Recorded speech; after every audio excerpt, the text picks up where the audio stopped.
From the Huntington Bank Studio, this is Colts 360.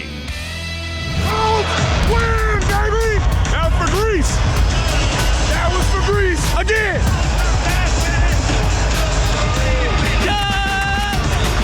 At home win, let's go! Go! All I know is they said they was the best defense in the land, but I guess our defense made more plays. That's how that go. Let's go. That's how you bring home a dub, man. Real talk, man. Big dubs, man. That is another dub. That's another dub.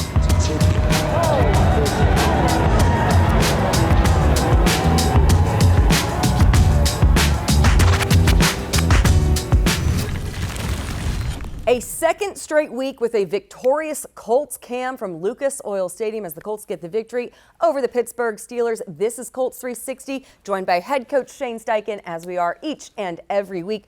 Coach, first quarter of the season, you go 2-2. How does that kind of allow you to start now what's considered second quarter of the season almost with a blank slate, fresh start? Yeah, I think obviously starting 0-2 is rough, but getting on a little win streak here, winning 2 in a row and getting a huge win, against the Pittsburgh Steelers was huge. So obviously we want to continue that momentum going forward. Obviously we got a big one coming up this week in Jacksonville. A lot of epic battles of sorts between the Colts and Steelers over the history of the NFL, but not only did you beat the Steelers in 2 straight games, first time the Colts have won consecutive games against the Steelers going back to 1968 and 1971. What does that say just about, kind of the history and the prestige of both of those franchises? I didn't know that stat. Right? But it's good to get back-to-back victories against a really good football team. Obviously, they're well coached. But again, it's a year-to-year, week-to-week league, and our guys came out and fought like crazy and found a way to win the game. It's just a testament to you can find a stat for almost anything, right? Yeah, If you dig deep enough. And I know that you're probably going to get asked about this over the course of the week, but it has been difficult for the Colts on the road in Jacksonville, a place the Colts have not won since 2014. How much do you, if at all, bring that up with the team? It's a new year. That's what I think. It's a new year. Every year is a new year. And just like you just gave out the stat about the Pittsburgh Steelers, and it's been that long, this is the year it's got to change. And that's the mindset that we're going to have going into this thing, to go down and win a football game on the road against a division opponent. Coming off the most complimentary game so far of the season, when you look at winning the turnover battle, look at the balance between the pass and the run, how do you keep that trend continuing? I think it's being efficient, really more than anything, and sustaining drives. Obviously, we had some big-time third down, conversions there that kept drives alive, and we were efficient, throwing the ball, intermediate routes. Downs had a huge game. Pittman had a huge game, and then defensively, EJ Speed showed up like crazy. 12 tackles. He was all over the place, making plays. And then winning the turnover battle is huge. Obviously, that's a key to victory for us. But to get 2 takeaways and have no turnovers on offense obviously speaks volumes. Well, since you mentioned third down conversion, I promise this is not pro football focused, but I do have a few more stats for you. Third down conversions, 53.3%, best third down conversion percentage in a full calendar year, going back to week 5 of last year. When I talked to Michael Pittman in the locker room postgame, he attributed a lot of that to just how good Josh Downs was in critical situations, how much of an asset was to get your second-year wide receiver back. It's huge. Obviously, he makes a ton of plays. He made a ton of plays for us on Sunday, and those third down conversions that he had, we had the one that was, 3rd and 7, I believe, or 3rd and 6 at the plus 35, and they were almost double teaming, and the guy was outside leverage, and he found a way to break the outside leverage and then make the guy miss and get the first down, which was huge. And then we had another one going in, same type of deal, where it was man-to-man coverage, and he made the great catch over the middle. And then another big third down conversion where we ran the sail route on 3rd and 10 there at the plus 40. So to get those conversions from him, and obviously the offensive line protecting for Joe in those situations were big. How do you treat this week with Anthony Richardson? We'll see how it goes. Yeah. I know he's feeling good. Came in great spirits this morning, so we'll see how it goes. He'll get his treatment. We'll see how practice goes this week, and we'll rely on the doctors and the trainers and obviously him and how he's feeling. All right, speaking of your quarterbacks, there was a great moment post-game in which Joe Flacco was asked about Anthony Richardson thinking that he's cool. And Joe said, I just found out that I'm 8 days older than Anthony's mom, so in no world does he think that I'm cool. What makes Joe Flacco cool? I don't know. He's Joe Cool, man. I don't know. He's Jersey Joe. He's been doing it for a long time. He's cool under pressure. Obviously, came in off the bench, made some big-time plays. He's been doing it at a high level for a long time, so we're fortunate to have him. What is the dynamic, though, when you have one quarterback who's 39 and one who's 22? I don't know. I mean, it just works. It's the National Football League. I mean, there's some older guys, there's some younger guys, and I think it's fun because even for Joe, it keeps him young. You know what I mean? You're around 21-year-old, 22-year-old kids and young men, and obviously being a veteran guy and seeing the laughter and seeing the new trends that are going around and the younger generation and still keeping up with all that stuff. So it's been a pleasure to have him. He even looked youthful on the slide. He got the wheels going a little bit. Oh, yeah. Yeah, he took off a little bit, so it was fun to see. All right, got to give a little love to the defensive side of the ball. An awful lot of guys who we could talk about. I mean, Sam Womack stepping up, Chris Lamons, Nick Cross, the way he's played. But E.J. Speed now has 8 10-plus tackle games straight, 8-plus, tied for longest streak in NFL history with Zach Thomas. What does it take to have the type of consistency that E.J. Speed has? I think it's the preparation that he's been putting in every week and then going out and making it shine on Sundays. And I think the biggest thing with him is he's being relentless to the football right now and going after it. And when he's got a shot to take it, he takes it. And he's not hesitant, and he's going to make tackles, and he's hitting the strike zone. And he's making a ton of plays for us right now. All right, big game on the road this weekend. But before we turn the page to go to Jacksonville, let's go back to that victorious locker room and Coach Steichen's locker room speech there after the win over Pittsburgh. You want to talk about a resilient group? Yes, we got one right here in this room right now. Someone needs to make a play. Everyone stepped up and made a play. And that's what it takes. It takes 4 quarters every game. This league is crazy. There's ups, there's downs, there's motions, but you find a way at the end. That's what we did. We found a freaking way. And we got another one coming up. Division opponent on the road. We got to go get it. That's what we said. It only took one. It took one last week, and now we got another one. And guess what? Now it's time to go get another one. But we do it together. But it's all about the preparation, man. You got to put in the work. If you don't put in the work, you're failing yourself. We put in the work Monday through Saturday every week. Just being with the guys, celebrating with the guys, you know, there's no better feeling, and you can't simulate it. I know that when I'm done playing football, I'll never have that feeling again, so I just cherish every morning I get. Touchdown time for Tree. Tight end Drew Ogletree in studio after his first score of the season. Coming up next on Colts 360.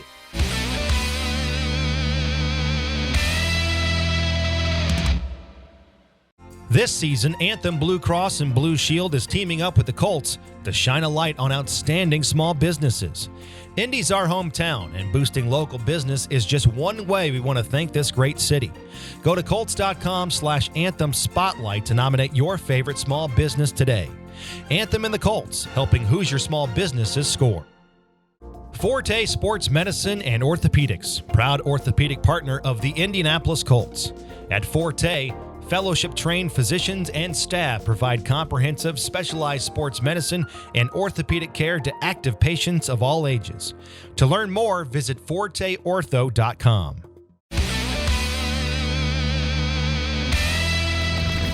Flacco backs to throw, has good protection. Over the middle, wide open for the Colts at the 5, and they dive into the end zone. Touchdown, Drew Ogletree! Touchdown, I-N-D-Y! Yes, sir! It's 23-10. Every touchdown I score, my mom hasn't been here. I was waiting for who was going to say it. Love you, Mom. I don't think you allowed back, though. Hey, Mom, I wish you was here to witness that one, but stay home. Every time I score, you at home, man. Welcome back to Colts 360, and welcome back to the end zone, Drew Ogletree. Okay, we just saw a clip of your touchdown against the Steelers. What's this? Mom is not welcome? What's going on? You know, every time I score, she's not here, so I kind of just tell her, hey, stay home. I kind of want a touchdown today. We have to give Mom a secret location, maybe so you don't know that she's there, or she can stay in a suite or somewhere behind the scenes in the stadium, and you don't know she's there. Maybe that's what we need to do so that she feels welcome. We'll figure out a situation. But seriously, first touchdown for Big Net 85 since week 8 of last season. How hard earned was that touchdown last week? Man, it felt good to get back in the box. You know, just being with the guys, celebrating with the guys. You know, there's no better feeling, and you can't simulate it. I know that when I'm done playing football, I'll never have that feeling again. So I just cherish every morning I get. Well, you had the touchdown celly ready. Tell me about the dance. What was the celebration? Shout out Mr. Mosby. It's from Sweet Life, Zach and Cody. I told the group chat I was gonna do it. I told some of the guys I was gonna do it. And luckily this time I didn't forget.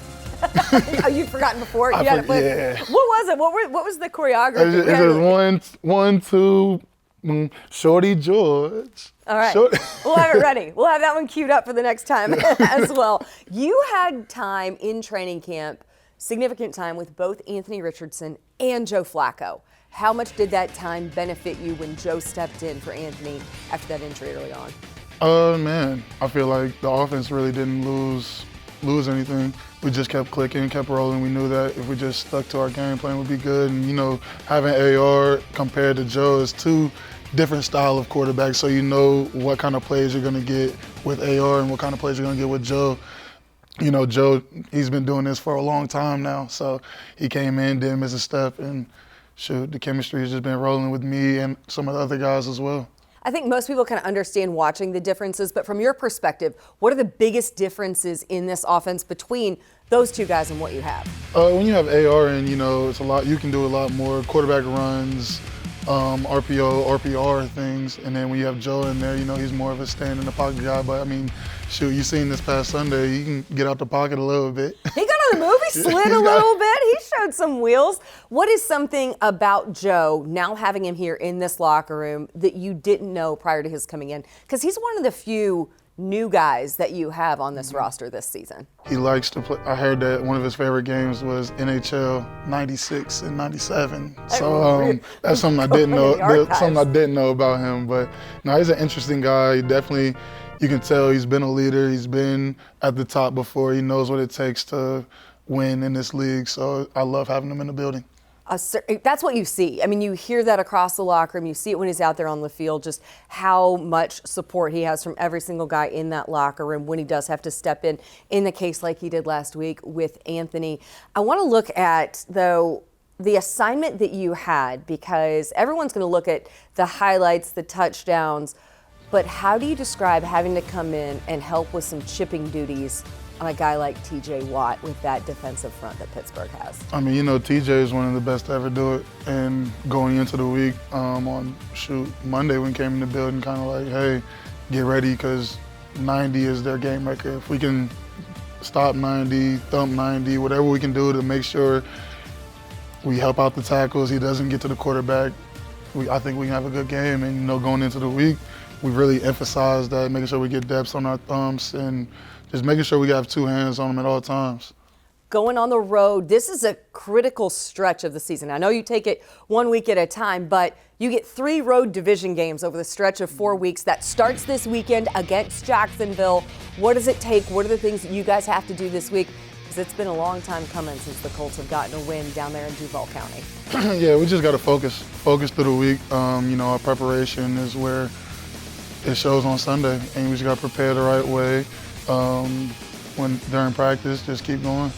Hey, you said that after your football career is done, you're never going to have as much fun as you did scoring touchdowns, being with the guys. How much fun was it as a kid going out and playing on the playground? Did you have a favorite piece of equipment on the playground? We had these monkey bars, and we probably shouldn't have been doing it, but we had we called them ladder matches, and pretty much everyone starts out on the monkey bars and on the bars, and then last person on the bars wins. There you go. Well, the reason I ask is because yet again, the Colts gave back within the local community to one of the very deserving local elementary schools with the annual Colts playground build. A ton of you guys were out there to help out. Take a look. We are here for our 16th annual playground build, which is truly incredible to say it's our 16th. And every year it's just an incredible experience to see over 150 volunteers over 2 days build a playground. It's truly incredible to see the players out here with the kids. When the kids get to come out and see their new playground, some schools have none or some are, in complete disarray, and there's no safe place for them to play. And that's not something that a kid should have to worry about. And so to be able to be a part of that is truly incredible. We always say this is the perfect example of how we like to do things in the community. We can't do it alone. Anything that we do, we get credit for. We don't do it alone. And so be able to kind of showcase all the partnerships that we have, not only with our staff and the players, but also with all the amazing organizations that make this possible. It's really, really special. I want to say thank you so much. We appreciate you. We're extremely grateful. We are just excited that you took the time out of your busy schedules to come out and think about the little ones and to make sure that they had a place where they could come out for recess. It means the world to them that people care enough about them that are actually out playing football, professionally. For them, they probably would have never dreamed in a million years that they would get to see a Colts player or have them come out and build a playground. So I think it means the world to them. I don't think they will ever forget this day.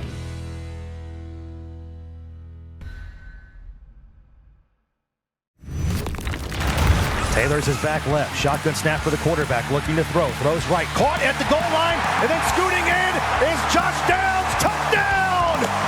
Still ahead, voice of the Colts, Matt Taylor, is back with a first quarter progress report and the game plan for how the Colts can break the streak in Jacksonville. Next on Colts 360.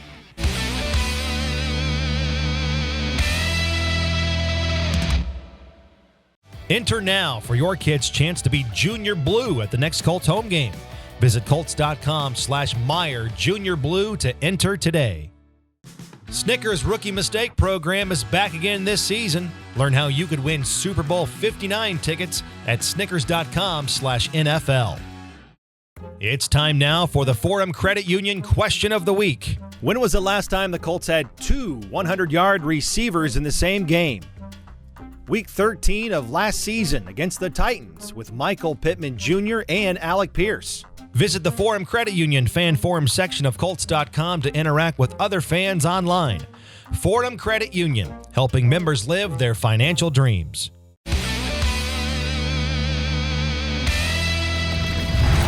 Taylor's his back left. Shotgun snap for the quarterback, looking to throw. Throws right. Caught at the goal line, and then scooting in is Josh Downs. Touchdown! 2 drives, 2 touchdowns for the Colts. Josh Downs, touchdown, INDY from 4 yards out, and the Colts lead it 13-0. The voice you heard, the voice of the Colts, Matt Taylor, and he joins us now for our weekly View from the Booth segment. Just heard you call Joe Flacco's touchdown to Josh Downs the 5th team now that Joe Flacco has thrown a touchdown pass with. Just the longevity of the backup quarterback stepping in relief for Anthony Richardson. 18 years, right? Man, think about that. And we, as we get in the month of October, we have that fall season upon us, right? You get fall break coming up. And for those who have, kids in school, progress reports, right? When you get through a quarter of the academic calendar. So we are a quarter of the way into the season. 4 games in, Matt Taylor, your progress report through 4 games for this Colts offense. Well, offensively, you're doing a nice job running the football. I think that's been the hallmark of the team so far. The offensive line is fantastic. They're for the most part, really staying healthy. They've only had 1 player miss time. That was Ryan Kelly last week with the neck, the injury there against the Pittsburgh Steelers. But how about Tanner Bortolini coming in, his first NFL game, first NFL start, and plays really well against that vaunted Pittsburgh Steelers defense. That all has allowed Jonathan Taylor to have a really good season so far through a quarter of the year. He ranks 5th in the NFL in rushing thus far. The big plays, the first down runs, the explosive runs are all there so far. So that's the good. What we're still needing to work on the back half of this semester, if you will, is the passing game. Right now, the Colts rank dead last in the NFL in completion percentage. You want to see them sustain more on the field, convert some more third downs. But the good news is that even though the completion percentage is down, the yards per attempt and the big plays are up. So they are scoring points, and they are, getting into a scoring threat because of the big plays in the passing game with Michael Pittman Jr. and Alec Pierce. And it was really good to see Pittman and Josh Downs have a really good game last week against the Pittsburgh Steelers. So far, running game good, passing game still needs work. Defensively, the depth has certainly been tested with injuries to DeForest Buckner, Kwity Paye, Juju Brents, Kenny Moore. How do you evaluate the progress of this defense through those first 4 games as they enter a critical stretch of road games ahead of them? Yeah, it's a really good point. And again, so far it's kind of been up and down, right? The first 2 games you gave up a bevy of yards rushing. The last 2 games, both wins. I don't think there's any coincidence there that you're doing a really good job at stopping the run. So I think in the last 2 games, you're holding teams to under 100 yards rushing after giving up over 400 yards combined rushing in the first 2 games. But again, you need work. You're dead last in the NFL in yards allowed. Third down conversion could use some help as well in terms of getting off the field. But again, the saving grace of this defense has been the takeaways. 5 of them in the last 2 games. They're getting timely sacks. They have 8 sacks in the last 2 games. So they're getting timely, clutch plays when they need to. But again, over the course of 60 minutes, you want to see more plays made so that the big stats for offenses against the Colts just aren't so, they don't stand out so much. As you head on the road, the Colts do, going to Jacksonville. We have to note that the Colts have not won when they've visited Jacksonville since 2014. You were there for that game against the Jags. Your perspective on what it's going to take to right this ship, if you will, in Duval County. Well, I know I'm painting with a broad brush here, but every time the Colts seemingly go down to Jacksonville, anything that can go wrong does go wrong. I joke that it's the Bermuda Triangle for the Colts. It really is. I mean, you've had weird games where you lose 6-0. You've had shootouts where you lose. And no disrespect to that stadium or that fan base, but it's not like it's a crazy place to play. It's not like it's Seattle or Baltimore or Buffalo. It's not like Arrowhead where the noise is Arrowhead, deafening. I mean, it's one of those things that you just can't explain. I mean, I wrote it down earlier today. In this 9-game losing streak for the Colts as the road team against the Jaguars, the Colts have been outscored by 145 points, and they've lost 6 of those games by 15 plus. So, again, it's not like some of these games have been close. It's just really weird. I mean, the last quarterback to win down there for the Colts was Andrew Luck. That was a completely different era ago, if you will. So, yeah, it's time to stop talking about all of this. But there's plenty to talk about. All of our coverage coming to you. You will be live down there in Jacksonville with Rick Venturi. Pregame coverage starts early. Where can people tune in? Yeah, it starts early, 10 o'clock on Sunday, as always, on our flagship stations in Indianapolis, 93.5, 107.5 The Fan, 97.1 Hank FM. 9 hours of Colts coverage for you every single Sunday. But this Sunday, Colts and Jaguars. Jaguars looking for their first win of the season. Colts trying to make sure that doesn't happen. And we are here each and every week joining you on Colts 360. Thanks for spending part of your weekend with us and getting ready for game day with Colts 360. We'll see you right back here next week.